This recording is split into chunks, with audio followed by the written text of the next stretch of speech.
Well, staying with that story, World Bank senior country economist and co-author of that report, Marek Hanusch, joins us now. Marek, thanks so much for your time today. I think let's start with how the diagnostic report is compiled. Okay, so Siki, we've been working on this report for a long time, almost 2 years. It was a highly consultative exercise.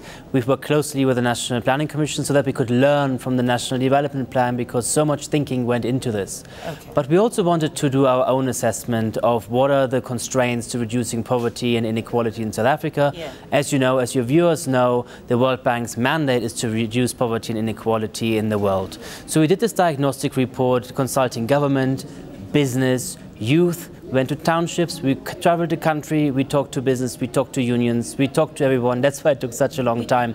But we also did a lot of background research. We have 600 pages in background notes. I always say this is the executive summary of a big research project. Yeah, you have thousands of pages, we have thousands of plans. If there were Olympics for plans, I think South Africa would be in it to win it.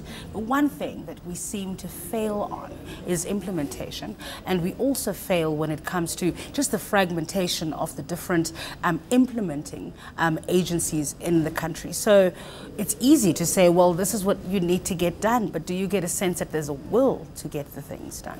Before we talk about what needs to be done. No, I agree 100%. I think there is a will, and you're absolutely right. When we talk to South Africans, very often we heard we have the plan, we have the answers, we don't know how to implement. This is definitely true. One of the ways in which we suggest it could be improved is by reducing fragmentation in government. We are not the only ones to say that. You heard it in the State of the Nation address. Yeah.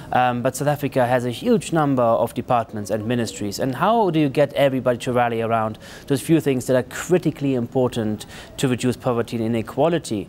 The other thing is, and I hope this is where we can make a contribution, focus attention on the things that really matter. Prioritize. And we have these 5 priorities that you mentioned earlier, yeah. And we believe those are really important, critically important to reduce poverty and inequality. We've done lots of modeling, we've analyzed data, and we've talked to South Africans. We believe these are important.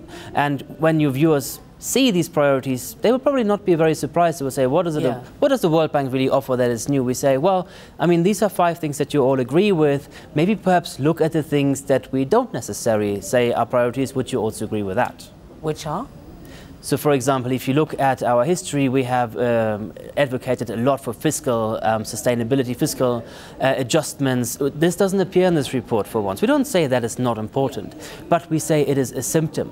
When you have high inequality, and we call this report an incomplete transition because there's so much inequality that is the legacy of this country. This inequality puts pressure on the budget because people want redistribution. Yeah. And I think let's talk a little bit about that, because there's massive debate at the moment, a lot of denialism that's coming through about the roots of this inequality. So whether you're talking about the education system and the skills constraints that come with that, or you're talking about the skewed distribution of land and property rights in the country, all of it has roots in our past, in apartheid, in colonialism. That's not something you're going to fix in 24 years. Yeah, and that's absolutely right, because these institutions have been built over generations. It takes more than a generation to overcome it.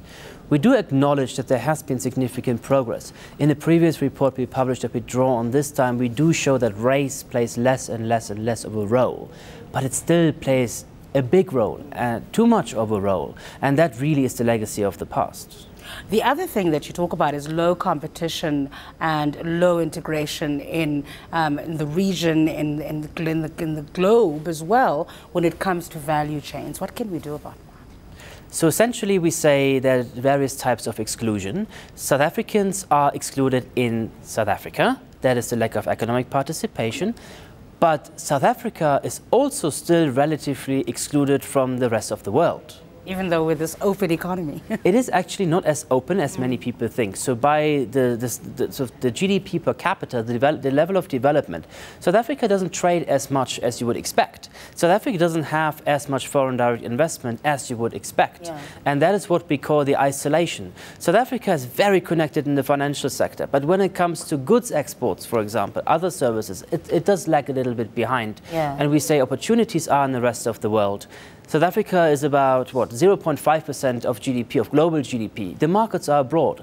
the markets abroad are growing. South Africa can feed into those markets and benefit from that for the domestic economy. Talking about access and connectivity, you also talk about locally the limited connectivity that people have here. So as we do, even the rapid urbanization that we're seeing, there's still people who are left behind. Let's talk a bit about that. And actually, it's a lot of people. So most poor South Africans live in rural areas, and we have mapped this. Most live in the former homelands, and living standards there are relatively poor and too low for a middle-income country, for a relatively rich country like South Africa. So huge investments are needed to allow a dignified level of life in those areas. And that's where we make the case that it is important to provide the basic services in these areas for dignified life. All right, we'll leave it there. Thanks for your time. Today, Marek Hanusch is from the World Bank.